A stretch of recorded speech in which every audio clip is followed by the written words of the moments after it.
Welcome back, baseball fans, to a special edition of the 72-75 Carryover League.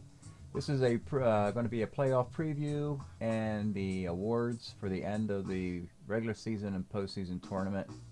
Let's just dig right into the standings first, and then we'll kind of take you through that.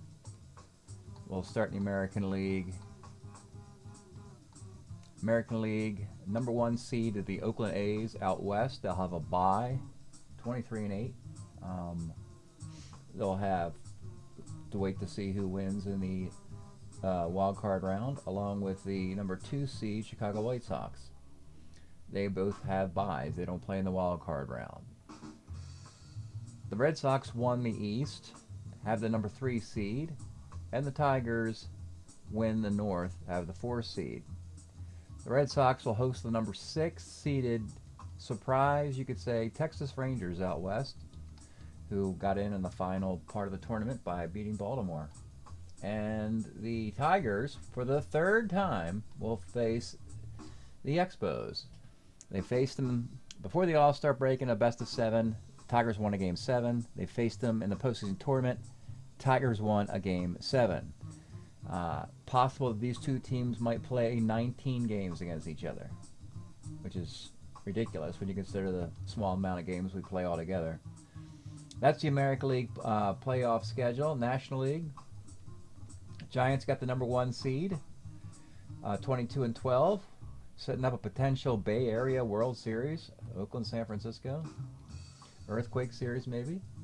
The number two seed is the Cincinnati Reds, who got hot at the end, nipping the Cubs, who they were tied with, but they have the head-to-head tiebreaker over the Cubs. And that gave them the division over a wild card. The number three is the disappointing New York Mets, who thought they were going to get a bye, but then they lost 3 out of 4 to the Giants, and that messed them up. And Vegas is the random team almost in the Mountain Time Zone, the expansion division. But they've actually won this division 2 out of the last 4 years, so that's pretty impressive. So, the Reds and the Giants will have the wild card round off. We all have another rematch. The number 6 Braves against the number 3 Mets. They've already played twice, just like the Expos and the Tigers.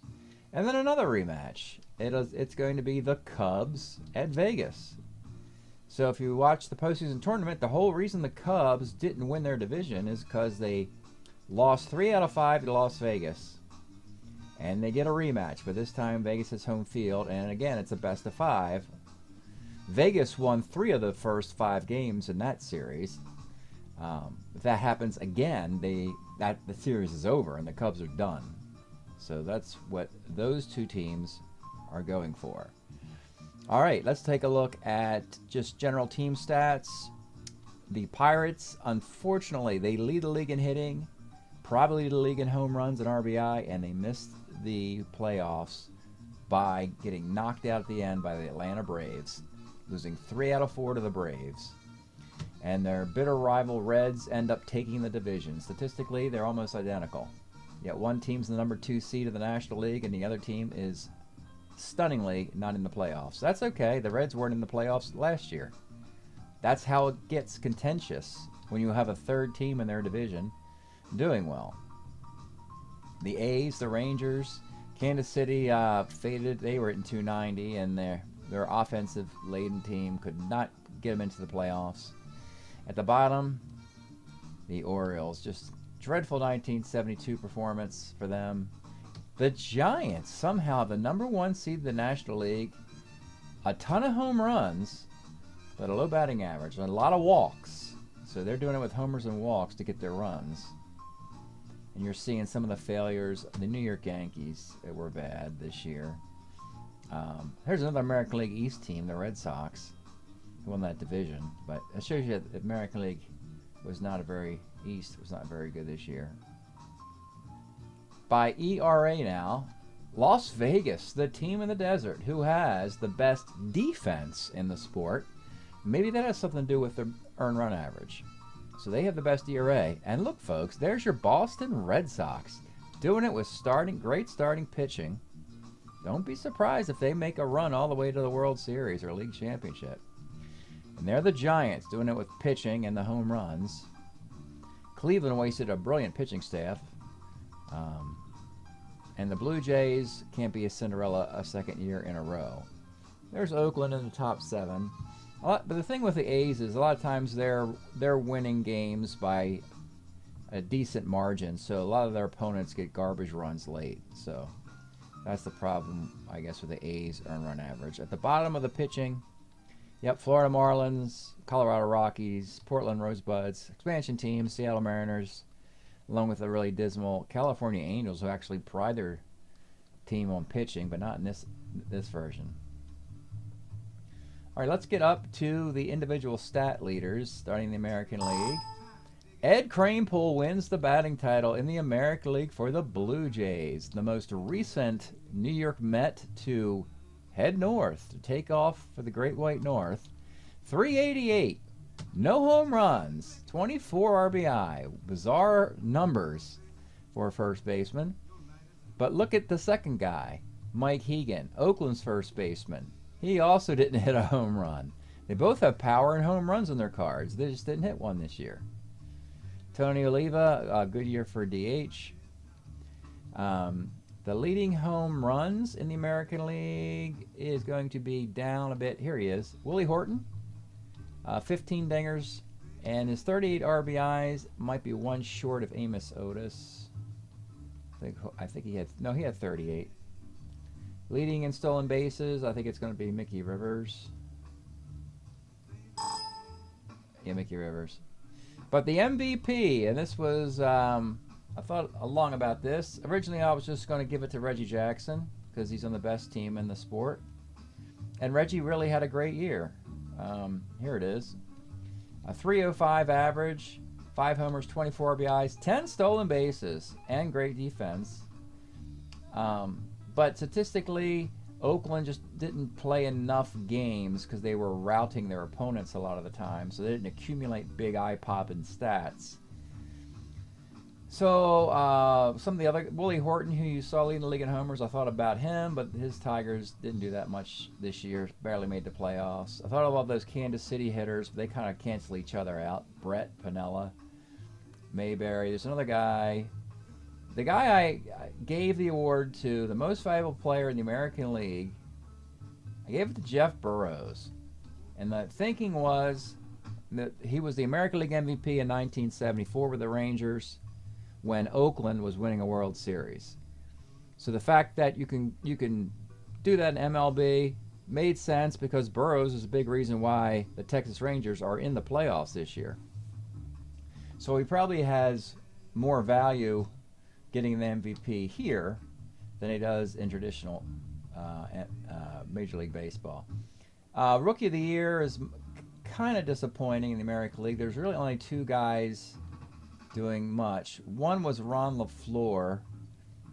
Where's Ron at? Here's LaFleur. He had 255 with 12 steals, but we gave the Rookie of the Year in the American League to Freddie Lynn.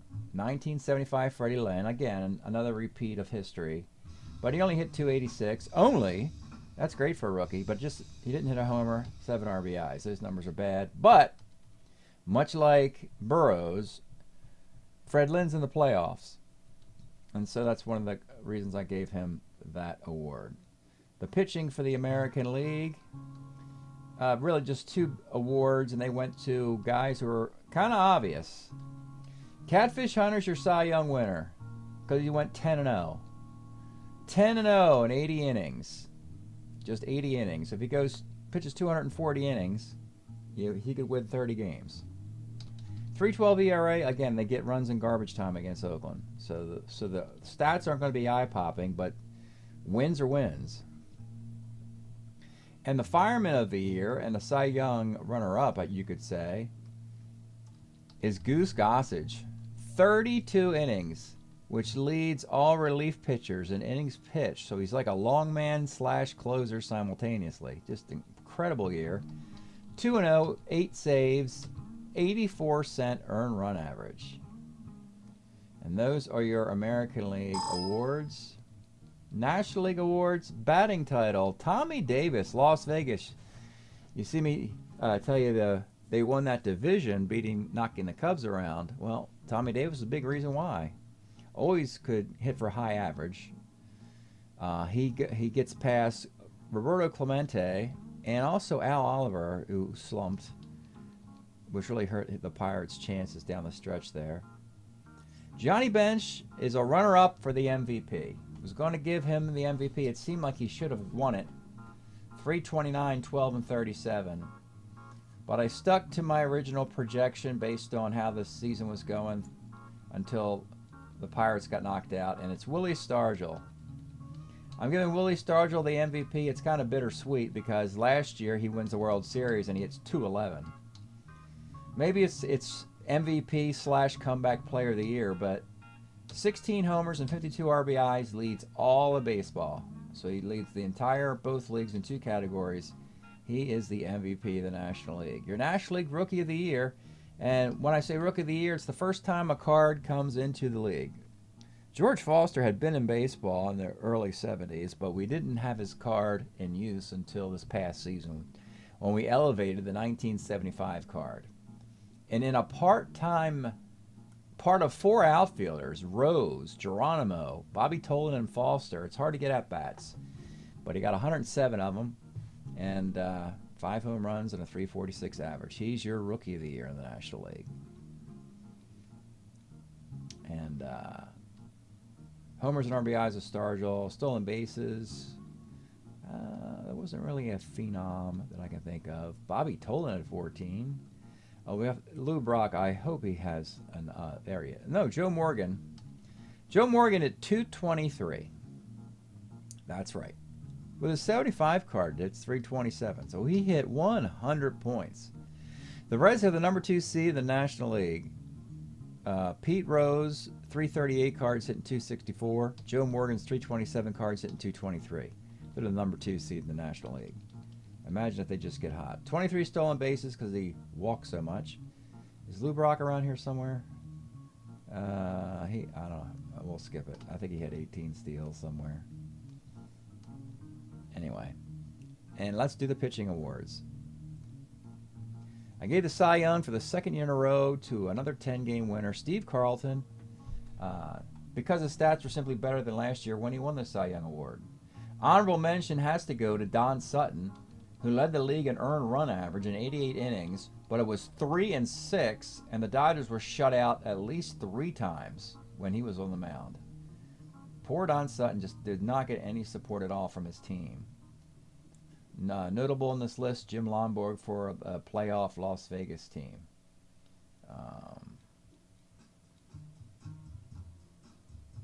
And there's some, let's go right to the, there's some nice saves leaders. We gave the Fireman of the Year award to Tom House.